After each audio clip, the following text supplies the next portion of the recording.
Hello friends, नोंथांमोनखौ आंनि digital update YouTube चेनेलाव फिन बरायना लाग्रोनाय जाबाय। दा नोंथांमोना भिडिअनि थाम्बनेल एबा टाइटेलखौ नायनानै एसेब्लाबो हमनो हाखादों जानांगौ दिनैनि भिडिअआ मानि सायाव जागोन। दा जोङो CMAAA CM मिनिस्टार आत्मनिर्भर असम अभियान 2.0 नि गोदान लन स्किमनि एप्लाइ जाबाय लोगोफोर। जायफोरा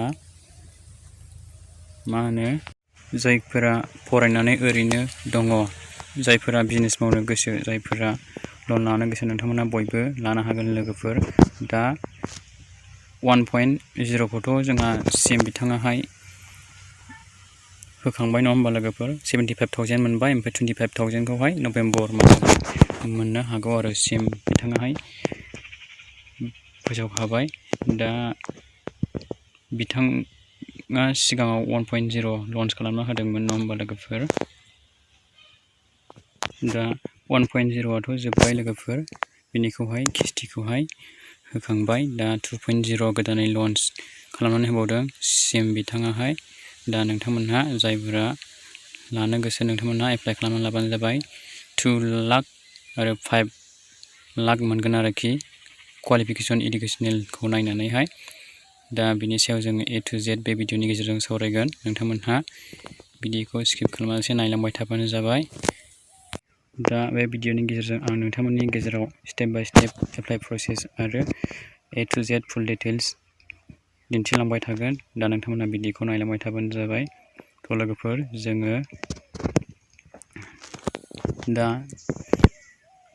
जोङो अफिसियेल साइटआव गिबियावनो फैग्रोनांगोन। दा जोंहा अफिसियेल साइटआव जोङो थांग्रोनोसै नङा होमबा लोगोफोर। दा लोगोफोर, जोङो अफिसियेल फैबाय। दा बेवहाय चिफ मिनिस्टार आत्मनिर्भर असम अभियान होननानै बुंदों। बे स्किमनि नामाहाय बे आरोखि। दा 2.0 बियो 1.0 नि किस्तिखौहाय बिथाङा होखांबाय आरो 75,000 खौ सिगाङाव होबाय, ओमफ्राय माबाखौहाय 25,000 नभेम्बर मासाव होगोन होननानै बुंदों। दा जायफ्रा थालांदोंमोन, जायफ्रा मोनाखैमोन, नोंथांमोना एबार गोदानैहाय एप्लाइ खालामफिननो हासिगोन। खालामनानै लाबानो जाबाय। जायहा फरायनानै ओरैनो दङ, जायहा बिजनेस मावनो गोसो, खालामनानै लाबानो जाबाय। दा जों गिबियावनो सिगांनि 1.0 आव बेसेबां जन टटेल रेजिस्ट्रेसन खालामदोंमोन, टटेल बेसेबां एप्लिकेसन दंमोन, बेसेबां मोनदोंमोन, बेखौ नायग्रोनि जोङो। गिबियावनो जों नायना लानो हागोन।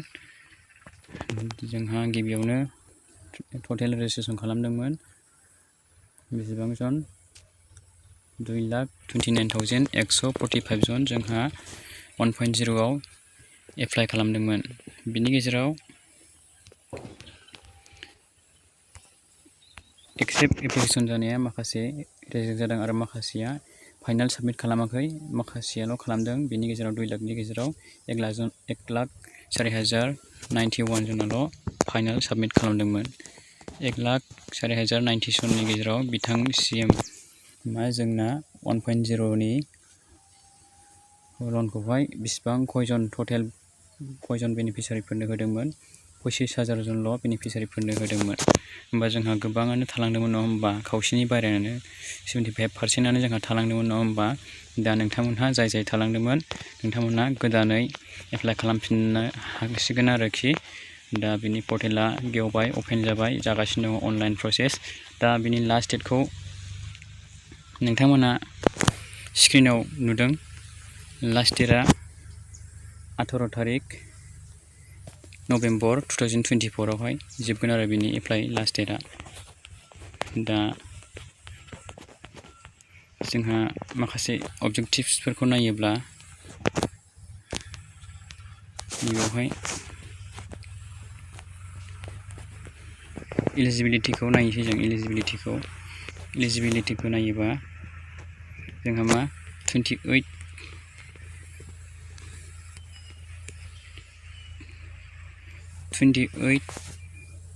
इयार्स जाब्लासो एप्लाइ खालामनो हागोन आरोखि बे स्किमनि थाखाय। ओमफ्राय 45 इयार्ससिमल' हागोन दै लोगोफोर, 45 इयार्सनि बाराबा हानाय नङा। दा जायहा 24 इयार्स जादों, नोंथांमोना एप्लाइ खालामनो हासिगोन आरोखि। गोसोआव लाखिबानो जाबाय। बेनिफ्राय जोंना इडुकेसन क्वालिफिकेसनखौ नायोब्ला जोंहा जायखिजाया क्लास 10 पासबानो जागोन दै लोगोफोर। क्लास 10 पासबानो जोंहा एलिजिबोल जागोन।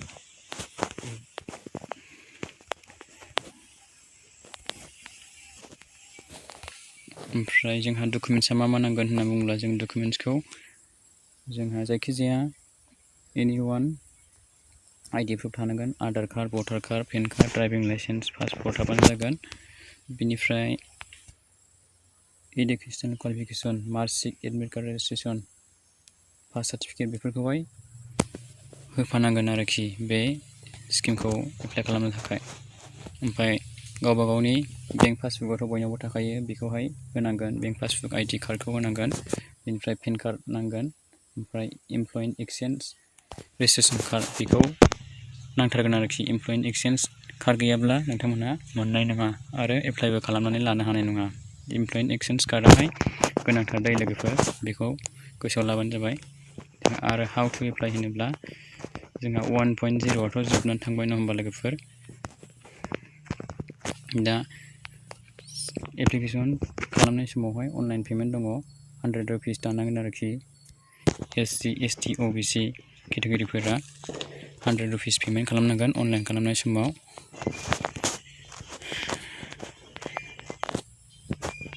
दा जोङो लोगोफोर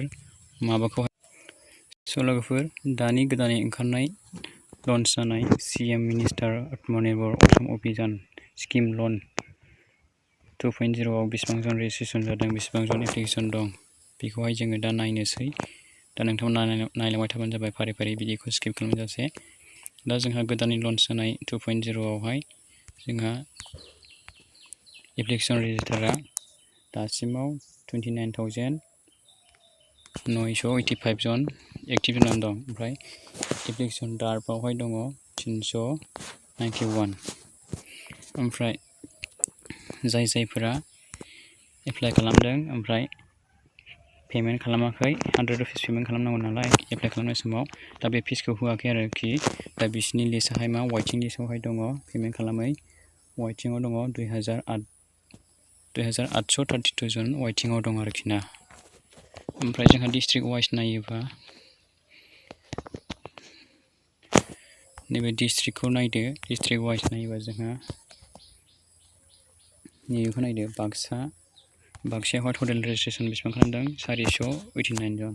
बरपेटायाव खयजन खालामदों, 938 जन रेजिस्टार खालामदों टटेल दासिमाव। ओमफ्राय चराइदेउ डिस्ट्रिक्टआवहाय 882 जन टटेल रेजिस्टार खालामबाय आरोखि दासिमाव। ओमफ्राय दरं डिस्ट्रिक्टआव नायदो 991 जन एप्लाइ खालामदों।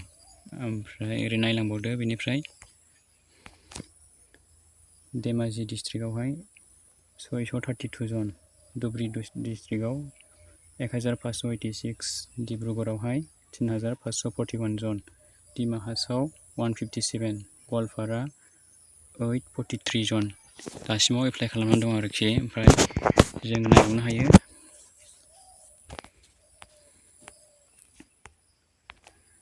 जोंहा गलाघाटनिफ्राय बेसेबां जन टटेल रेजिस्ट्रेसन खालामनानै दोनदों दासिमाव, 2191, हाइलाकान्दिनिफ्राय 711, उजाइनिफ्राय 847, जरहाटनिफ्राय 1270, ओमफ्राय कामरुपनिफ्राय 2072, कामरुप मेट्रपलिटाननिफ्राय 713 बेबायदि दासिमावहाय रेजिस्टार खालामनानै दङ आरोखि।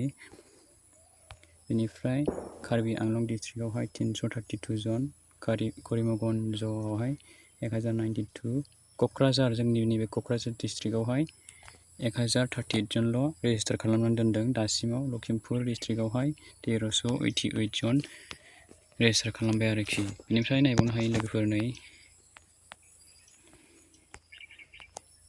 Majuli डिस्ट्रिक्टआव 259, Morigaon डिस्ट्रिक्टआव 1003, Nalbari डिस्ट्रिक्टआव 1047, Sibsagar डिस्ट्रिक्टआव 1090, Sonitpur डिस्ट्रिक्टआव 1046, south सलमरा डिस्ट्रिक्टआवहाय 325।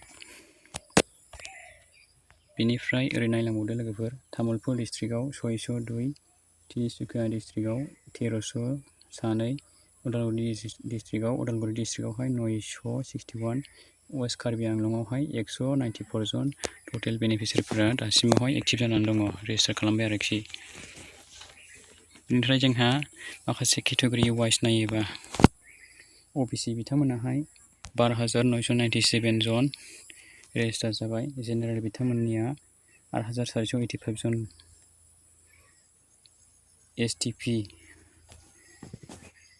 ST planes ट्राइबआ 4,832 जन रेजिस्टार जानानै दं दासिमाव, एससि बिथांमोना 3,109 जन, एसटि जायफोर हाजो एरियायाव थायो हिल्स एरियायाव बिसोरना 562 जन दासिमावहाय रेजिस्टार खालामनानै दोनबाय आरोखि ना लोगोफोर। बेखौहाय नायनो हागोन आरोखि नोंथांमोनहाबो। बेनोमोन आरोखि। ओमफ्राय नैबे जोंहा मा होनदों बेवहाय माखासे जोंहा क्वालिफिकेसन वाइज नायोब्ला ओइचएस पास मानि पिअसि पासफोरा 11,484 जन एप्लाइ खालामदों आरोखि दानि 2.0 स्किमावहाय। ओमफ्राय मेट्रिक पासआ एसएसएलसि पासआ 8,432 जन खालामदों। ओमफ्राय ग्रेजुवेसन डिग्रि पासफोरा 6,917 जन खालामदों आरोखि एप्लाइ। ओमफ्राय आप टु क्लास 10 सिमा 1877 जनल' लोगोफोर, बेखौ नायनानै लाबानो जाबाय। ओमफ्राय बेनिफ्राय दंबावो नै पस्ट ग्रेजुवेसन जायफोरा एमए, एमएससि, एमकम बेबायदि जानाय बिथांमोनाहाय 535 जन एप्लाइ खालामदों। आइटिआइ डिप्ल'मा गोनांफोरा 337 जन एप्लाइ खालामदों। ओमफ्राय professional degree course extra degree course लाग्राफोरा 103 एप्लाइ खालामनानै लादों आरो दासिमाव।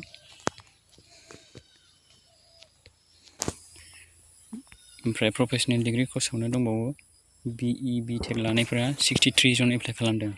बि फार्म डिग्रि कर्स लाग्राफ्रा 13 जन दं। एलएलबि डिग्रि कर्स लाग्राफ्रा 9 जन। बिडिएस डिग्रि कर्स लाग्राफ्रा 8 जन। एमइ, एमटेक डिग्रि कर्स लाग्राफोरा 4। सिएस डिग्रि कर्स लाग्राफ्रा 3 मानि सिएस मानि कम्पिउटार साइन्स। ओमफ्राय bachelor of veterinary degree course लाग्राफ्रा 2। ओमफ्राय एग्रिकालसारनिफ्राय बिएससि पास जानाया सासेल' दं आरोखि एप्लाइ खालामनाया, बेखौ नायनानै लादो लोगोफोर। बेनिफ्राय दंबावो नै स्किम टाइप हिसाबैहाय आदार्सआवहाय बेसेबां 66 जन एप्लाइ खालामदों। सबायाम होननाय स्किमावहाय बेसेबां 31 जन जादों। मुद्रा लनावहाय बेसेबां 23 जन। पिएमइजिपिआवहाय 23 जन जादों आरोखि एप्लाइ खालामनाया। दा माखासे जेन्डार वाइसै नायबावोब्ला मेलफोरा हौवाफोराहाय 19,230 जन जाबाय दासिमाव एप्लाइ खालामनाया। ओमफ्राय फिमेलफोराहाय 10,755 जन एप्लाइ खालामदों आरोखि दासिमाव। दा बेखौ नायनानै लाबानो जाबाय लोगोफोर। ओमफ्राय जोंहा एप्लाइ खालामनाय प्रसेसखौहाय माबोरै खालामनांगौ होनना बुङोब्ला एप्लाइ प्रसेसा जोंना मा नैबे साइन इन लगइन नुदोंना नोंथांमोना गोजौनि खनायावहाय नैबे साइन इन नैबे लगइनावहाय जायखिजाया बेयाव मोनसे सेरनानै होनांगोन। दा गोदानथारबा साइन इनाव खालामनांगोन आरोखि, गोदानथार एप्लिकेन्टबा। दा नोंथाङा बेयाव मा खालामनांगोन, नोंथांनि नामखौ लिरनांगोन, नोंथांनि इमेल नाम्बार लिरनांगोन, नोंथांनि मबाइल नाम्बारखौ लिरनांगोन, ओमफ्राय पासवार्ड बानायनांगोन नोंथाङा।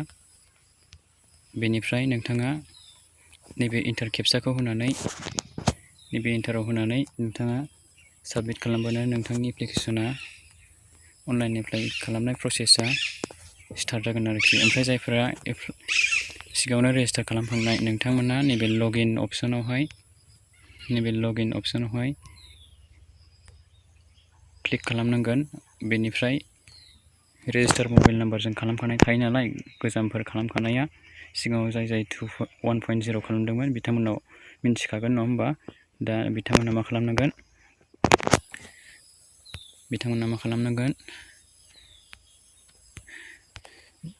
बै 1.0 एप्लाइ खालामनाय समाव मा मबाइल नाम्बारखौ होदोंमोन, बबे मबाइल नाम्बारा रेजिस्टारमोन, बेखौहाय नोंथांमोना मा खालामनांगोन, नैबेयावहाय इन्टार खालामनांगोन आरोखि।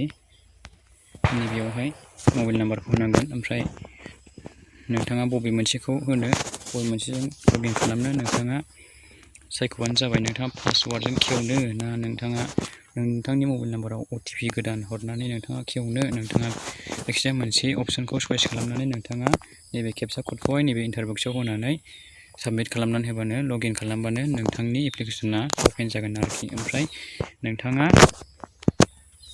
एप्लाइखौ खालामनानै लानो हासिगोन आरोखि।